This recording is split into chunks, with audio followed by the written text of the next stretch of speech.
Bermuda triangle की ये कहानी उस वक्त दुनिया के सामने आई जब 1945 में यूएस नेवी की फ्लाइट 19 के 5 टोरपीडो बम्बर एयरक्राफ्ट अपनी रूटीन ट्रेनिंग के दौरान अचानक रडार से गायब हुए थे। इस फ्लाइट में 14 क्रू मेंबर्स मौजूद थे, जिन्हें ढूंढने के लिए कुछ टाइम बाद ही एक मैरिनर सर्च एयरक्राफ्ट भी उसी इलाके में भेजा गया था। इस एयरक्राफ्ट में रेस्क्यू टीम के 13 मेंबर्स मौजूद थे, लेकिन कुछ देर बाद ही ये एयरक्राफ्ट भी अचानक रडार से गायब हो गया। इन 6 एयरक्राफ्ट और 27 लोगों के गायब हो जाने के बाद एक बहुत बड़ा सर्च ऑपरेशन कंडक्ट किया गया, लेकिन 96 घंटों की दिन रात की रिसर्च के बाद भी इन एयरक्राफ्ट और इनमें मौजूद क्रू का कुछ अता पता ना चल सका। अगर कुछ पता चला तो सिर्फ ये कि ये एयरक्राफ्ट समुद्र के जिस एरिया में मौजूद थे वो एरिया बरमूडा ट्रायंगल था। लेकिन हैरान कर देने वाली बात यह है कि बरमूडा ट्रायंगल की ये कहानी सिर्फ 1945 से ही शुरू नहीं हुई थी, बल्कि ये कहानी 500 साल से भी ज्यादा पुरानी है। ये बात है ईयर 1492 की, जब क्रिस्टोफर कोलंबस, जिन्हें अमेरिका जैसी कंट्री का डिस्कवरर माना जाता है, उनका कहना था कि जब वो न्यू वर्ल्ड की डिस्कवरी के दौरान समुद्र में फ्लोरिडा और पोर्टरिको के रास्ते से गुजर रहे थे, तब उन्होंने आसमान में एक अजीब सी रोशनी को चमकते देखा था,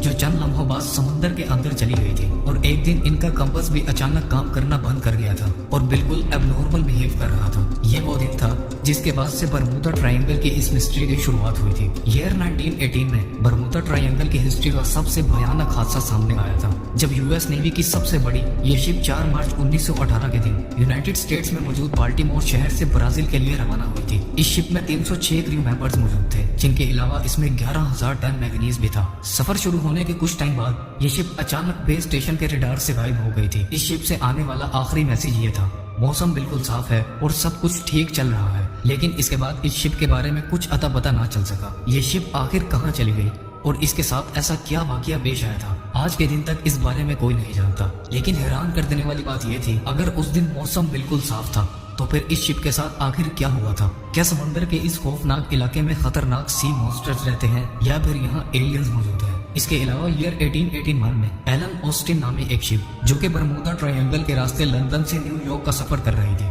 उसे रास्ते में एक अननोन शिप नजर आई थी जो दिखने में बिल्कुल नॉर्मल लग रही थी। लेकिन यहाँ हैरान कर देने वाली बात यह थी कि इस शिप में एक भी इंसान मौजूद नहीं था, यानी इस शिप में किसी इंसान का नामो निशान तक मौजूद नहीं था। एलन ऑस्टिन शिप के कैप्टन ने जब इस शिप के अंदर जाकर रिसर्च की तो ये शिप बिल्कुल ठीक हालत में मौजूद थी और इसमें मौजूद सामान भी बिल्कुल सही सलामत मौजूद था, लेकिन इसमें कोई इंसान मौजूद नहीं था। आज के दिन समुद्र से मिलने वाले इन शिप्स को घोस्ट शिप्स कहा जाता है, जो ओशन की सबसे बड़ी मिस्ट्रीज में से एक है। इस टॉपिक पर एक पूरी डिटेल्ड वीडियो बनाई जा सकती है। अगर आप घोस्ट शिप्स के मिस्ट्रीज के बारे में जानना चाहते हैं तो कमेंट्स में जरूर बताएं। एलन ऑस्टिन शिप के कैप्टन ने अपनी शिप के कुछ क्रू मेंबर्स को इस शिप पर शिफ्ट किया ताकि वो इसे अपने साथ ले जा सकें, लेकिन कुछ देर बाद वहाँ एक भयानक समुद्री तूफान आ पहुंचा, जिसके बाद ये घोस्ट शिप अचानक वहां से गायब हो गई। कुछ देर बाद जब मौसम साफ हुआ तो कैप्टन ने उस शिप को ढूंढने का फैसला किया और कुछ टाइम बाद उन्होंने इस शिप को ढूंढ भी लिया। मगर जब वो उस शिप के करीब पहुंचे तो जो कुछ उन्होंने देखा उसने उनके होश उड़ा दिए थे। ये शिप फिर से बिल्कुल खाली थी और इसमें मौजूद क्रू फिर से कहीं गायब हो गया था, जिनका कहीं नामो निशान ना मिल सका था। 10 जुलाई 1945 के दिन यूएस नेवी का PBM-3S patrol seaplane 14 crew members के साथ बरमूडा ट्रायंगल में रडार से अचानक गायब हो गया था।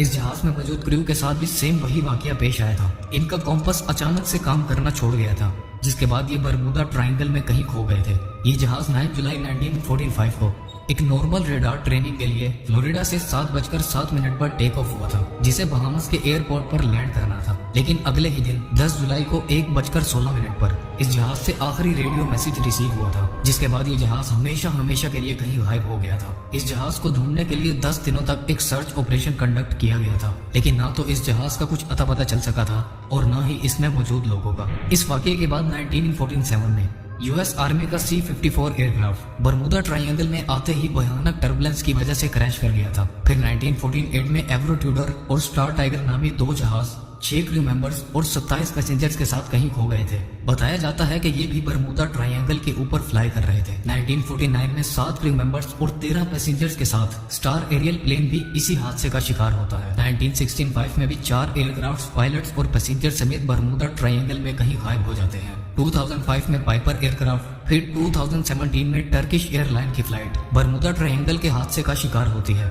लेकिन खुशकिस्मती से ये अपनी जान बचाने में कामयाब हो जाती है। उसके बाद मई 2017 ही में मित्सुबिशी कंपनी का एक एयरक्राफ्ट भी बरमूडा ट्रायंगल में गुम हो जाता है, जिसके बाद उसे समुद्र की 24,000 फीट की गहराई से डिस्कवर किया जाता है। आखिर क्या है बरमूडा ट्रायंगल की हकीकत, जो ये किसी भी प्लेन या बड़ी से बड़ी शिप्स को भी नहीं छोड़ता?